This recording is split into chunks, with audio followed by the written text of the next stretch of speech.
Hello, അപ്പത്തിൻ്റെ കൂടെയും ഇടിയപ്പത്തിൻ്റെ കൂടെയെല്ലാം നല്ല കോമ്പിനേഷൻ ആയിട്ടുള്ള ചിക്കൻ സ്റ്റൂ ഉണ്ടാക്കിയാലോ. അതിന് വേണ്ടിയിട്ട് ഒരു കടായിൽ കുറച്ച് വെളിച്ചെണ്ണ ഒഴിച്ചു കൊടുക്കുക. അതിൻ്റെ അകത്തേക്ക് ഒരു കഷ്ണം പട്ട, ഗ്രാമ്പൂ, ഏലക്ക, ബേ ലീഫ് എല്ലാം ഇട്ട് കൊടുക്കുക. ഇനി ഇതൊന്ന് എണ്ണയിൽ വഴറ്റിയെടുക്കുക. കുറച്ച് സമയം ഒന്ന് വഴറ്റിയെടുത്തതിന് ശേഷം അതിൻ്റെ അകത്തേക്ക് ഒരു കഷ്ണം ഇഞ്ചി ചെറുതായിട്ട് അരിഞ്ഞിട്ട് ചേർത്ത് കൊടുക്കുക. കൂടെ തന്നെ ഒരു 5 വെളുത്തുള്ളിയും ചെറുതായിട്ട് അരിഞ്ഞിട്ട് ചേർത്ത് കൊടുക്കുക. ഇനി ഇതൊന്ന് മൂത്ത് വരുന്നവരെ എണ്ണയിലിട്ടിട്ട് നന്നായിട്ടൊന്ന് വഴറ്റി കൊടുക്കുക. ഇതൊന്ന് നന്നായിട്ട് വഴറ്റിയെടുത്തതിന് ശേഷം ഇതിൻ്റെ അകത്തേക്ക് ഒരു മീഡിയം സൈസ് സവാള നീളത്തിൽ ചെറുതായിട്ട് കനം കുറഞ്ഞ് അരിഞ്ഞിട്ട് ഇതിൻ്റെ അകത്തേക്ക് ചേർത്ത് കൊടുക്കുക. ഇനി ഇതിൻ്റെ അകത്തേക്ക് കുറച്ച് ഉപ്പും കൂടി ചേർത്ത് കൊടുത്തിട്ട് സവാളയൊന്ന് വഴറ്റിയെടുക്കണം. ഒരുപാട് നേരം കളറ് മാറുന്നവരെയൊന്നും വഴറ്റിയെടുക്കേണ്ട ആവശ്യമില്ല. സവാളയെല്ലാം ചെറുതായിട്ടൊന്ന് വാടി അതിൻ്റെ പച്ച ചൊവ്വയെല്ലാം മാറുന്നവരെ മാത്രം വഴറ്റി കൊടുത്താൽ മതിയാവും. ഇനി ഇതിൻ്റെ അകത്തേക്ക് എരിവിനാവശ്യമായിട്ടുള്ള പച്ചമുളക് ചേർത്ത് കൊടുക്കാം. ഞാനിപ്പോൾ 3 പച്ചമുളകാണ് ചേർത്ത് കൊടുത്തിട്ടുള്ള. കൂടുതൽ എരിവ് വേണമെന്നുണ്ടെങ്കിൽ ഒരു 5 പച്ചമുളക് വരെയെല്ലാം ചേർത്ത് കൊടുക്കാം. ഇനി നന്നായിട്ട് വഴറ്റിയെടുത്തതിന് ശേഷം ഇതിനകത്തേക്ക് നമ്മൾ കഴുകി വൃത്തിയാക്കി വെച്ചിട്ടുള്ള ചിക്കൻ ചേർത്ത് കൊടുക്കാം. എല്ലോടും ഉള്ളിയിട്ടുള്ള ചിക്കൻ തന്നെയാണ് ഇതിൻ്റെ അകത്തേക്ക് എടുത്തിട്ടുള്ളത്. എന്നാൽ മാത്രമേ കറിക്ക് നല്ല ടേസ്റ്റ് ഉണ്ടാവും. എപ്പോഴും ചിക്കൻ എടുക്കുന്ന സമയത്ത് എല്ലോടും കൂടിയുള്ള കഷ്ണങ്ങൾ എടുക്കുമ്പോൾ കുറച്ച് ടേസ്റ്റ് കൂടുതലായിരിക്കും. ഇനി ഈ ചിക്കനും കൂടി നന്നായിട്ടൊന്ന് വഴറ്റിയെടുക്കണം. ചിക്കൻ്റെ കളറെല്ലാം മാറി ഒരു വെള്ള കളറിലേക്ക് മാറുന്നവരെ നന്നായിട്ടൊന്ന് വഴറ്റി കൊടുക്കുക. ഇതിങ്ങനെ വഴറ്റിയെടുക്കുന്ന സമയത്ത് തീയൊന്ന് ഹൈ ഫ്ലെയിമിൽ തന്നെ വെച്ചിട്ട് വേണം വഴറ്റിയെടുക്കാൻ വേണ്ടിയിട്ട്.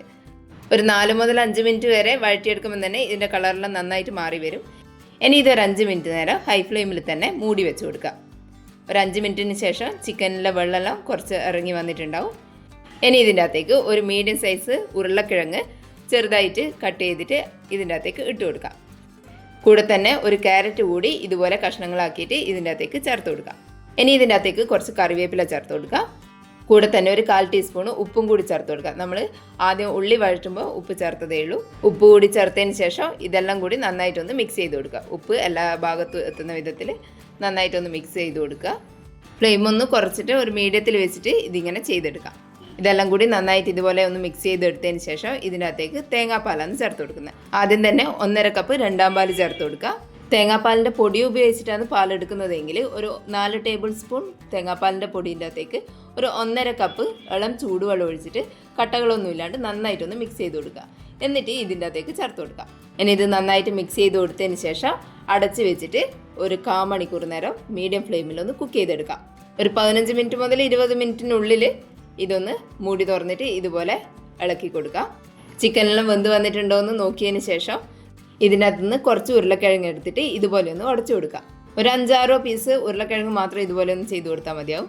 അന്നേരം കറിക്ക് കുറച്ച് തിക്നെസ് കൂടുതലായിട്ട് കിട്ടും. അതിന് വേണ്ടിയിട്ടാണ് ഇതുപോലെ ചെയ്തെടുക്കുന്നത്. ഇനി ഇതൊന്ന് ഇതുപോലെ മിക്സ് ചെയ്തെടുത്തതിന് ശേഷം ഒരു 1/2 ടേബിൾ സ്പൂൺ കുരുമുളക് പൊടി ഇതുപോലെ ചേർത്ത് കൊടുക്കുക. കൂടെ തന്നെ 1 ടീസ്പൂണ് ഗരം മസാല കൂടി ചേർത്ത് കൊടുക്കുക. ഈ പൊടികളെല്ലാം നന്നായിട്ടൊന്ന് യോജിപ്പിച്ചെടുക്കുക. അതിനുശേഷം 1 മിനിറ്റ് നേരം കൂടി നന്നായിട്ടൊന്ന് തിളപ്പിച്ചെടുക്കാം. ഇതുപോലെ നന്നായിട്ട് തിളച്ച് വരുമ്പോൾ ഇതിൻ്റെ അകത്തേക്ക് 1 കപ്പ് കട്ടിയുള്ള 1-ാം പാൽ ചേർത്ത് കൊടുക്കാം. പൊടി ഉപയോഗിച്ചിട്ടാണ് തേങ്ങാപ്പാൽ ഉണ്ടാക്കുന്നതെങ്കിൽ ഒരു 4 ടേബിൾ സ്പൂൺ തേങ്ങാപ്പാലിൻ്റെ പൊടിൻ്റെ അകത്തേക്ക് ഒരു 3/4 കപ്പ് ചെറു ചൂടുവെള്ളം ചേർത്ത് കൊടുത്തിട്ട് നന്നായിട്ട് കട്ടകളൊന്നും ഇല്ലാണ്ട് മിക്സ് ചെയ്ത് കൊടുക്കുക.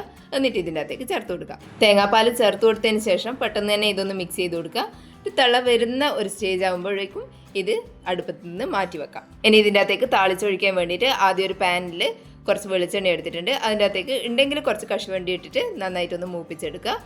കശുവണ്ടി ചേർക്കണം എന്ന് നിർബന്ധമൊന്നുമില്ല, ഉണ്ടെങ്കിൽ മാത്രം ചേർത്ത് കൊടുത്താൽ മതി. ഇനി അതേ എണ്ണയിലേക്ക് ഒരു 5 ചെറിയുള്ളി ഇതുപോലെ വട്ടത്തിൽ അരിഞ്ഞിട്ട് ചേർത്ത് കൊടുക്കുക. ഇനി ഇത് നന്നായിട്ട് കളർ വരുന്നവരെ മൂപ്പിച്ചെടുക്കുക. കൂടെ തന്നെ കുറച്ച് കറിവേപ്പില കൂടി ചേർത്ത് കൊടുത്തിട്ട് നന്നായിട്ടൊന്ന് വഴറ്റിയെടുക്കുക. കറിവേപ്പില കൂടി നന്നായിട്ട് വഴറ്റിയെടുത്തതിന് ശേഷം ഇത് നമുക്ക് കറിയിലേക്ക് ഒഴിച്ചു കൊടുക്കാം. കൂടെ തന്നെ നമ്മൾ വറുത്ത് വെച്ചിട്ടുള്ള കാഷ്യൂ നട്ട്സ് കൂടി ചേർത്ത് കൊടുക്കാം. അപ്പത്തിൻ്റെ കൂടിയും ഇടിയപ്പത്തിൻ്റെ കൂടിയും മാത്രമല്ല ബ്രെഡിൻ്റെ കൂടിയായ നല്ല കോമ്പിനേഷൻ ആയിട്ടുള്ള കറിയാണ്. എല്ലാവരും ഇതുപോലെ ഒന്ന് ഉണ്ടാക്കി നോക്കണേ. വീഡിയോ കണ്ടിട്ട് ഇഷ്ടമായിട്ടുണ്ടെങ്കിൽ ഒന്ന് ലൈക്ക് ചെയ്ത് സബ്സ്ക്രൈബ് ചെയ്യണേ. താങ്ക്